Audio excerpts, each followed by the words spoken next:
2028 నాటికి తెలంగాణ రాష్ట్ర ముఖ్యమంత్రి కావాలని బీజేపీ కామారెడ్డి ఎమ్మెల్యే కాటిపల్లి వెంకటరమణారెడ్డి ఆకాంక్షించారు. ఈ లక్ష్యాన్ని సాధించడానికి నా దగ్గర పక్కా ప్రణాళిక ఉంది.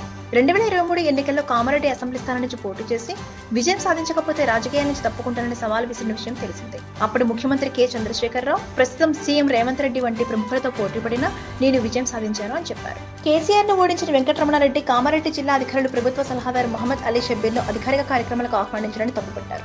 తాను ముఖ్యమంత్రి పదవిని చేపట్టిన తర్వాత తాను నా స్నేహితుడిని కేబినెట్ ర్యాంక్ కలిగిన ప్రభుత్వ సలహాదారునిగా నియమిస్తానని ఆయన ప్రకటించిన వీడియో ఆదివారం వైరల్ గా మారింది. కామారెడ్డిలో అవినీతి రహిత వాతావరణం నెలకొల్పేందుకు కట్టుబడి ఉన్నానని, జిల్లాలో అధికారుల చిత్తశుద్ధి ముఖ్యమని ఘాటించారు. నిజాయితీ పరులైన అధికారులను గౌరవిస్తారని, అవినీతి పరులను తరిమి కొడతారని స్పష్టం చేశారు. అయితే కేంద్ర హోంమంత్రి అమిత్ షా ఈ నెల 12వ తేదీన హైదరాబాద్ రానున్నారు. ముందుగా చార్మినార్లోని భాగ్యలక్ష్మి ఆలయంలో పూజలు చేసి అనంతరం ఓ ప్రైవేట్ ఫంక్షన్ హాల్లో సోషల్ మీడియా వారియర్స్ తో సమావేశం జరుపుతారు.